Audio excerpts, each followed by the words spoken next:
Assalamualaikum warahmatullahi wabarakatuh. Waalaikumsalam warahmatullahi wabarakatuh. Jumpa lagi dengan saya dalam channel Pesan Bunyai tentang pentingnya belajar makrifat. Kali ini saya tetap berkolaborasi dengan Mbah Munajat Karimullah, dan yang akan kami bahas pada pertemuan kali ini adalah akan membahas tentang perbedaan mendasar antara agama samawi dan agama ardi. Agama samawi atau agama langit adalah agama yang bersumber dari wahyu Tuhan dan memiliki sambungan langsung dengan dimensi qadim atau alam rohani. Sambungan ini disebut sebagai tali wasilah, sebuah jalinan rohani yang menghubungkan manusia dengan Tuhan melalui perantara rohani Rasul. Namun, ketika agama ini kehilangan unsur qadimnya, yaitu rohani yang bersambung ke tali wasilah, ia akan terdegradasi menjadi agama ardi atau agama bumi. Dengan kata lain, ini hanya menjadi sistem peribadatan atau ritual yang bersifat lahiriah tanpa koneksi hakiki ke sumber asalnya. Agama samawi yang telah terputus dari tali wasilah akan kehilangan energi rohani yang menjadi ruh dari peribadatannya. Hal ini menyebabkan agama tersebut hanya menjadi sekumpulan aturan atau ritual formal yang bersifat duniawi. Ini kalau kita lihat di sini adalah mengerikan sekali ini, Mbah Munajat, ya. Ketika agama samawi kemudian sudah kehilangan kodimnya atau ketersambungan tali rohaninya, dan begitu juga nanti di Al-Qur'annya, ketika hanya sebuah tulisan tetapi tidak ada ketersambungannya rohaninya, itu bagaimana kita beragama? Apakah itu agama hanya sebuah ritual saja seperti yang tadi disampaikan tetapi tidak tersambung? Ini bagaimana, Mbah Munajat? Tolong dijelaskan. Ya, terima kasih Bu Nyai.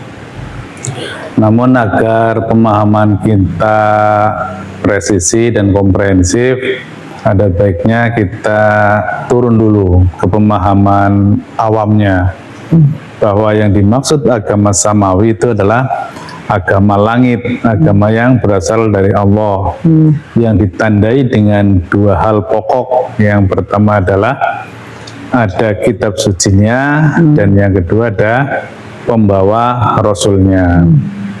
Hanya itu saja itu, sehingga atas dasar tersebut istilah agama samawi kemudian dibekukan dan dibakukan, seolah-olah itu sudah establis, itu sudah permanen. Padahal tadi yang disampaikan oleh Bu Nyai sifatnya adalah dinamis. Dan kita kalau urai lebih lanjut, kita elaborasi tentang hukum-hukum di alam realitas di dunia ini, maka seluruh entitas apapun ketika dia berada di alam realitas, maka dia akan terikat oleh hukum sunatullah, hukum ruang dan waktu, yang harus rusak, yang pasti ada umur teknisnya. Demikian juga agama. Sebagaimana kita tahu bahwa ada tiga agama samawi terbesar. Agama Yahudi yang dibawa oleh Nabi Musa dengan kitab sucinya Taurat, toh akhirnya harus diganti oleh Nabi Isa dengan agama Nasraninya dan kitabnya Injil. Dan kemudian 500 tahun kemudian lahir lagi agama yang baru yang dibawa oleh Nabi Muhammad dengan kitabnya Al-Quran. Kalau kita lihat dari perspektif zuhirnya, kan masih ada kitab sucinya, dan penganutnya juga masih ada. Sehingga ini menjadi sebuah pertanyaan yang sangat mendasar. Kenapa itu harus diturunkan Rasul yang baru dan kitab yang baru? Menjadi menarik tadi apa yang disampaikan oleh Bu Nyai, bahwa ketika nurnya itu hilang atau kodimnya hilang, atau sambungan tali wasilahnya itu terputus, maka agama samawi menjadi agama ardi. Nah, ini memang betul sekali adanya dalam perspektif tasawuf. Maka suatu agama dinyatakan masih relevan ketika ada kebersambungannya dengan sang pemilik wahyu itu, dan itu ditandai dengan seluruh produk-produknya yang sifatnya qadim, dan di balik qadim selalu ada nurnya. Sebagaimana tadi disampaikan, kitab sucinya pun kitab suci yang qadim, berarti akan tetap ada nurnya. Saya kira itu prinsip utamanya. Kita coba ambil contoh beberapa permasalahan yang pasti akan dialami oleh agama-agama samawi. Yang pertama yaitu ketika kehilangan rasulnya. Apakah rasul tersebut kemudian mewariskan ruhaniyahnya kepada penerusnya?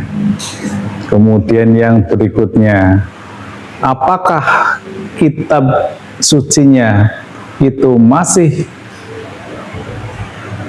terpelihara nurnya? Demikian juga semisal kiblat sesembahannya. Nah, ini yang menjadi menarik nih punya ini. Kalau kita mencermati sesembahan para umat beragama, semisal Yahudi itu kan menyembahnya tembok ratapan. Kemudian Nasrani menyembahnya atau kiblatnya itu adalah kayu salib. Dan Islam kiblatnya adalah Ka'bah, yaitu batu. Kalau sesembahan tersebut atau kiblat tersebut sudah tidak ada kebersambungannya kepada Allah, statusnya seperti apa itu kira-kira punya? Nah, itu saya kira ini yang menjadi menarik dan harus menjadi perhatian kita bersama. Mungkin itu sebagai pengantar punya untuk diskusi malam ini. Ini tadi disampaikan Mbah Munajat bahwa ketika kiblat itu tidak ada ketersambungannya, seperti tadi disampaikan bahwa ketika Ka'bah itu hanya sebuah batu saja, tidak ada ketersambungan rohaninya, atau kayu salib yang hanya sebuah kayu saja. Ini kok mengerikan sekali. Berarti apa yang disembah selama ini gitu ya, yang tanpa ruhnya, artinya seperti itu ya Mbah Munajat ya.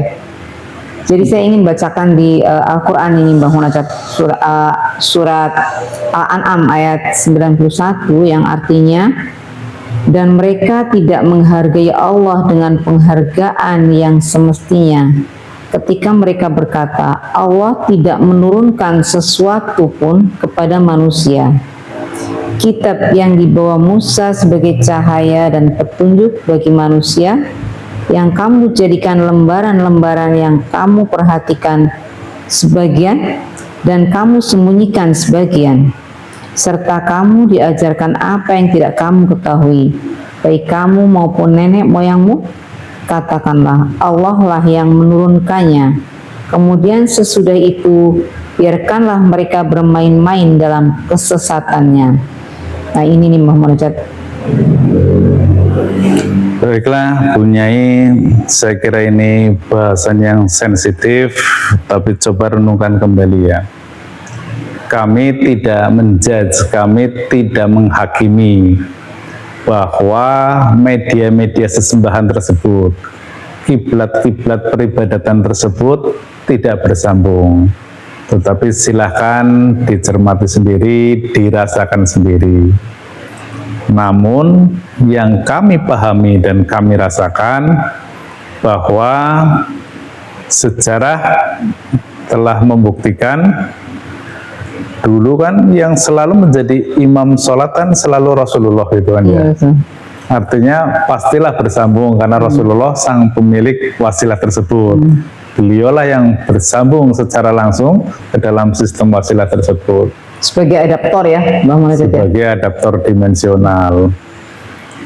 Masjid di saat itu punya itu di mihrabnya itu adalah ada nurnya. ada nur kebersambungannya kepada sistem tali wasilah tersebut. Jadi semacam channel tali wasilah yang menghubungkan antara mihrab dengan tali wasilah tersebut. Demikian juga pastilah kiblatnya Ka'bah itu pada saat itu ya pasti bersambung gitu ya. Kemudian saat Rasulullah itu sakit, beliau itu diganti oleh Abu Bakar sebagai imam. Dan Abu Bakar tidak berani mengimami di mihrab tersebut itu. Karena beliau memang belum mendapatkan waris, belum diwarisi oleh Rasulullah. Namun ketika Rasulullah wafat, kemudian Rasulullah sudah mengamanatkan sebagaimana pesan yang beliau sampaikan atau hadis, bahwa telah kutumpahkan isi dadaku ke dalam dada Abu Bakar As-Siddiq. Maka setelah Rasulullah wafat, Abu Bakar itu ketika menjadi imam sholat, dia berada di mihrab itu, sehingga beliau mewakili atau diwarisi oleh Rasulullah untuk menjaga sistem kebersambungan ruhaniyahnya. Nah, tradisi ini yang hilang Bunyai saat ini. Sesungguhnya tidak hilang ya, tetapi hanya sedikit orang yang mengamalkan hal ini. Kemudian kita coba instrumen-instrumen lain dalam beragama, yaitu Al-Quran tadi yang disampaikan itu ya. Al-Quran pun ketika itu sudah menjadi mushaf, dicetak oleh pabrikan, bagaimana kita bisa menjelaskan bahwa nurnya itu masih ada di situ? Apalagi kalau kita merefer Al-Waqiah 78 dan 79, bahwa Al-Quran adalah sebuah kitab yang terpelihara di Lauh Mahfuz. Jadi ingat ini ya, di Lauh Mahfuz itu Bunyai, bukan di alam realitas ini. Di alam realitas terpelihara teksnya, tetapi nurnya tidak terpelihara. Yang terpelihara jelas itu digaransi oleh Allah itu di Lauh Mahfuz. Dan yang menariknya di ayat berikutnya, tidak bisa disentuh oleh siapapun kecuali oleh hamba-hamba yang disucikan. Dalam hal ini adalah ruhaniyahnya yang disucikan. Atas dasar tersebut, maka ini menjadi pertanyaan besarnya. Artinya Allah tentu akan menjaga persambungan ini, akan menjaga agama ini sampai yaumil akhir. Kan seperti itu, karena ini agama yang terakhir itu. Logikanya seperti itu. Nanti akan kita lihat Bunyai konstruksinya, bahwa ternyata memang ada ayat-ayat yang mengarah ke situ. Ada seseorang yang menjaga keberlangsungan agama ini. Kurang lebih itu sebagai clue-nya untuk bahasan. Iya. Ini memang kalau dibahas dan dicermati apa yang kita lakukan, sesungguhnya ini tipis sekali antara rasa merasa dengan sejatinya kebenarannya itu ya Mbak Munajat ya. Kalau kita hanya menyembah saja tanpa kita tahu, tanpa ada petunjuk, tanpa kita berwasilah atau ada adaptor yang bisa menghubungkan, ini kita artinya hanya menyembah kasat mata yang kita lihat gitu ya Mbak Munajat ya, tanpa rohaninya gitu.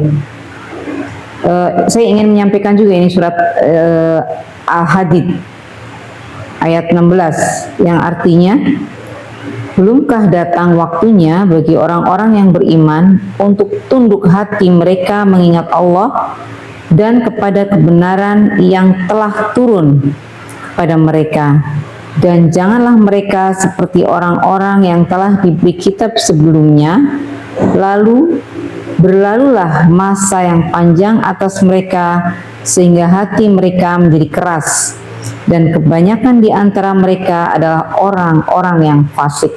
Nah ini ketika ketidaktersambungannya, maka akhirnya menjadi orang-orang yang fasik ini membaca disampaikan di Al-Haddad ini, di surat Al-Haddad ayat 16 ya. Dan tadi disampaikan juga munajat bahwa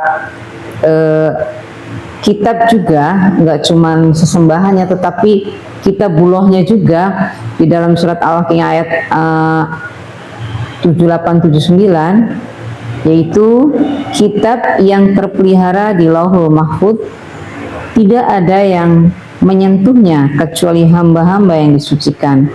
Nah, ayat ini juga menunjukkan bahwa kitab suci yang hakiki hanya dapat dipahami oleh mereka yang telah tersucikan dan memiliki sambungan dengan alam qadim. Jika sambungan ini terputus, kitab tersebut hanya menjadi bacaan biasa tanpa ruh. Nah, ini nih Bang Munajat. Oh, itu saya kira itu sangat tegas itu ya punya ya itu ya.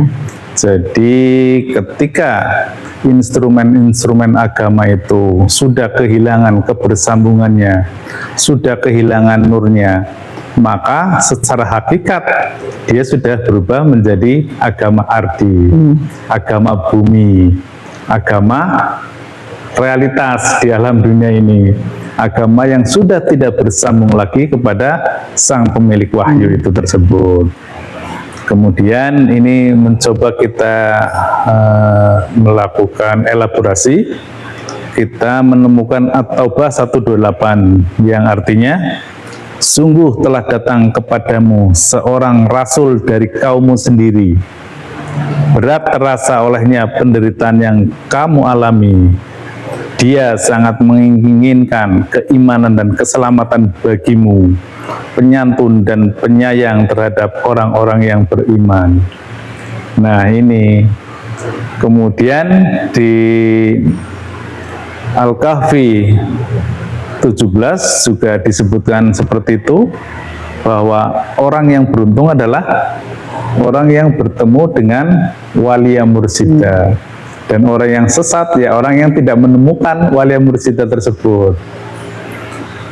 Lebih lanjut di hadis juga disebutkan bahwa ulama adalah sekaligus berfungsi sebagai warasatul anbiya. Namun ini juga harus hati-hati dimaknai, bahwa ulama seperti apa yang mewarisi kenabian itu juga harus kita cermati. Tetapi secara prinsip, yaitu orang yang bisa menjaga keberlangsungan agama samawi adalah seseorang yang bisa mempersambungkan rohani kita ke dalam sistem tali wasilah. Kemudian yang kedua, dia yang bisa membacakan Quran Qadimnya. Ini saya kira menjadi amat clear ini Bunyai. Kita ingat ayat apa hadis ya? Ketika kamu terjadi perselisihan, maka kembalikanlah urusanmu kepada Quran. Saya dari dulu selalu berpikir Bunyai, lah semua orang juga landasannya kan Quran. Ulama A pakai Quran, ulama B pakai Quran. Ternyata begitu mengikuti ilmu ini baru tahu yang dimaksud Quran ya Quran Qadimnya, sang pemilik kalam tersebut.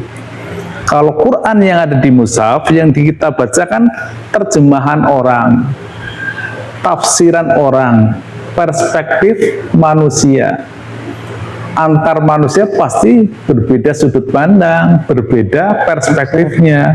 Jadi perbedaan pasti selalu ada. Tetapi kalau seorang ulama tersebut mengambil langsung dari sumbernya di Lauh Mahfuz, itulah yang namanya Quran Qadim. Itu baru namanya Quran yang sesungguhnya, yang bisa mendamaikan, yang bisa mempersatukan seluruh sudut pandang. Itulah juga salah satu ciri agama yang qadim, agama yang samawi. Karena setiap agama yang turun tidak pernah menyalahkan kitab-kitab terdahulu, tidak pernah menyalahkan rasul-rasul terdahulu. Itu prinsip utamanya. Dan agama yang turun kemudian adalah selalu mempersatukan seluruh agama-agama yang ada. Sehingga jelas di beberapa ayat, termasuk di Al-Anbiya 92 ya kalau tidak salah, bahwa agama ini adalah agama yang tauhid, agama yang satu. Rahmat dari alamin ya. Dan satu hal lagi agar kita juga tidak terlalu pede, karena kita kan sebagai penganut agama terakhir merasa pede kita akan selamat sampai akhir zaman. Padahal ancamannya juga ada. Kita ingat sebuah hadis yang diriwayatkan oleh Baihaqi dan Tobroni yang kurang lebih pemaknanya seperti ini, bahwa akan ada masa ketika Islam hanya tinggal namanya, Al-Quran tinggal huruf dan tulisannya, dan masjid-masjid megah-megah tetapi kosong dari petunjuk. Nah, ini kita harus selalu mawas diri, kita harus selalu berhati-hati. Jangan-jangan kita sudah sampai kepada kondisi tersebut. Cara mengeceknya juga gampang, Bunyai, sesungguhnya. Apakah kita sudah bersambung kepada tali wasilah tersebut? Dan kemudian yang kedua, apakah kita sudah memahami Quran Qadim? Nah, itu sungguhnya kalau dua elemen tersebut itu tidak terjadi, maka hampir dipastikan kita sudah berada pada kondisi itu, kita sudah memeluk agama Ardi. Nah, kemarin ada yang menarik juga, saya diskusi dengan saudara-saudara di kampung itu, Bunyai. Kita nggak masalah kalau mau tersambung atau nggak tersambung. Masa semua orang harus seperti itu ritualnya, harus seperti itu lakunya, berat sekali gitu. Makanya kita wajib kalau sholat itu berjamaah agar dapat tersambung kepada Allah Subhanahu wa Ta'ala. Hanya pertanyaannya, apakah sang imam itu sudah bersambung kepada tali wasilah? Ini yang menjadi kuncinya, dan ini distorsinya sepertinya, Bunyai. Kalau di zaman dulu ketika Rasulullah sudah wafat digantikan oleh sahabat, sahabat kemudian juga mewariskan kepada sahabat, kepada tabi'in dan seterusnya secara berantai, dan itu imamnya pasti, saya memastikan lah itu pasti tersambung itu. Karena itu masih dekat dengan Rasulullah, dan sampai sekarang sungguhnya Allah masih menjaganya itu kan ya. Ketika kita jauh dari sumber itu, maka dapat dibayangkan lama-lama orang yang menjadi imam kan sekarang tanpa syarat ya, tanpa ada syarat, tanpa ada istilahnya ijazahnya, itu tidak ada. Dia sudah yakin benar-benar bahwa dia bersambung dengan sistem rohani tersebut atau enggak. Nah, ini juga kita jadi ingat dulu ya, Bunyai, ya, kalau di tradisi kita di kampung itu menjadi imam itu hal yang sangat berat itu ya. Nggak boleh seseorang yang ini jadi imam itu, karena dia akan menanggung kebersambungannya dengan Allah.